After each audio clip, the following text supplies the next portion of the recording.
Ever it is انہوں نے 12 رکھا ہے. میں نے تو کہا تھا کہ اگلے ہفتے رکھتے ہیں, Salman will be back in 2 days. تو انہوں نے ایک دم رکھ دیا نا. وہی میری کل بات ہوئی ہے سلمان صدر سے, وہ کہتے ہیں کہ ابھی پرسوں تو وہ کہتے ہیں میں نے فائل کی ہے سپریم کورٹ میں, ایک دن میں تو کبھی نہیں لگتا. اینڈ ہی سیز میں نے آ جانا تھا واپس سیٹرڈے تک. انہوں نے ایک دن کے نوٹس پہ رکھ دیا نا, تاکہ پھر 12 تاریخ 2 ہفتے کے بعد جاتی ہے. جی علیمہ خان صاحبہ, گفتگو آپ نے سنی ہے عدالت کی کارروائی کے حوالے سے, بتائیے گا کیا سمجھتے ہیں کہ جو سلمان صفدر صاحب کے بغیر جو آج عدالت نے آگے تاریخ دی ہے, اس حوالے سے بتائیے. دیکھیں ہم سارا راستہ اس لیے آئے تھے کہ آج کیس لگے گا. انہوں نے بتایا کہ میں آج, سلمان راجہ نے تو کہا کہ میں آج وہ کر دیتا ہوں, لیکن آپ اتنا شارٹ نوٹس دے رہے ہیں ایک دن کا. پتہ ہے کہ ایک سلمان راجہ یہاں ملک میں نہیں ہے, سلمان صفدر ملک میں نہیں ہے, سلمان راجہ پیش ہوئے تھے.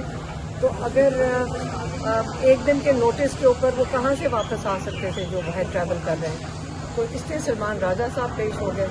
لیکن ڈیٹ کہہ رہے ہیں ہمارے پاس ٹائم نہیں ہے, اور 12 تاریخ کی دے دی ہے تاکہ عمران خان کو اس کے اندر ریلیف نہ مل سکے 12 تک.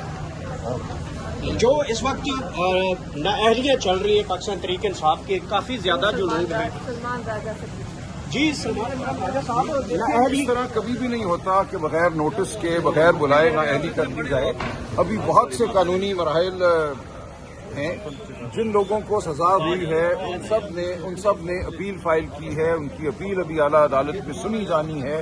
اس اپیل کا انتظار کیے بغیر آنن فانن بیٹھ کر بغیر نوٹس کیے نااہلی جو ہے کر دینا, یہ ظاہر ہے کہ ایک معمول کی بات نہیں لگتی.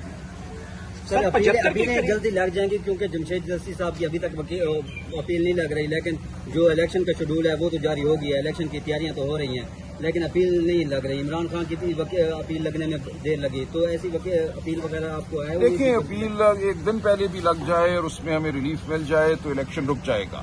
تو ہمیں بہت امید ہے کہ یہ اپیلیں لگیں گی, ان کو لگنا چاہیے. آج آپ نے دیکھا عمران خان صاحب کی اپیل ایک دن میں لگ گئی. سلمان صفدر صاحب ملک سے باہر تھے جنرل ایڈجرنمنٹ پہ, انہوں نے 2 دن میں واپس آنا تھا, لیکن یہ جلدی لگ گئی.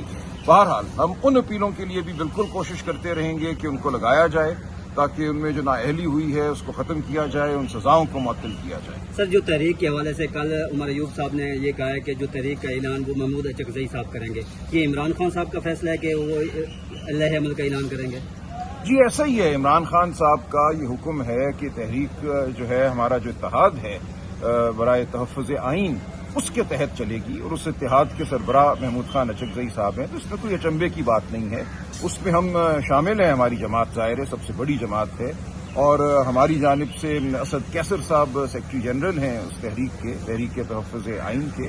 تو جو بھی بات ہوگی ان کی مشاورت سے ہوگی اور ہم مل کر آگے بڑھیں گے. اچھا سلمان اکرم راجہ صاحب, 75 آپ کے پارلیمنٹیرینز ہیں جو کہ مختلف مقدمات میں ہیں. یہ سزائیں سنانے کا سلسلہ اور نااہلیوں کا سلسلہ شروع ہو چکا ہے. اگر یہ 75 آپ کا نمبر جو ہے وہ معطل ہو جاتا ہے, نااہل ہو جاتے ہیں, تو آپ لوگوں کی پھر اسٹریٹجی کیا ہوگی پاکستان؟ دیکھیں یہ پارلیمان تو اپنا وقار پہلے ہی کھو بیٹھی تھی. پہلے دن سے ہی جو ہوا 8 فروری کے بعد جس طرح رزلٹ مرتب کیے گئے 9 فروری کو, اس کے بعد سے کوئی اعتبار وقار تو ہے ہی نہیں. اب اگر اس عمل کے ذریعے مزید ہمارے ممبران کو, جن کو منتخب پھر بھی ہونے دیا گیا تھا, ان کو باہر کیا جاتا ہے, تو اس پارلیمان کی کیا ساکھ رہے گی؟ ہم ظاہر ہے اپنا مقدمہ پاکستان کی عوام کے سامنے رکھ چکے ہیں. پاکستان کے عوام جو ہیں وہ سب سے بڑی عدالت بھی ہیں اور سب سے بڑی پارلیمان بھی ہیں.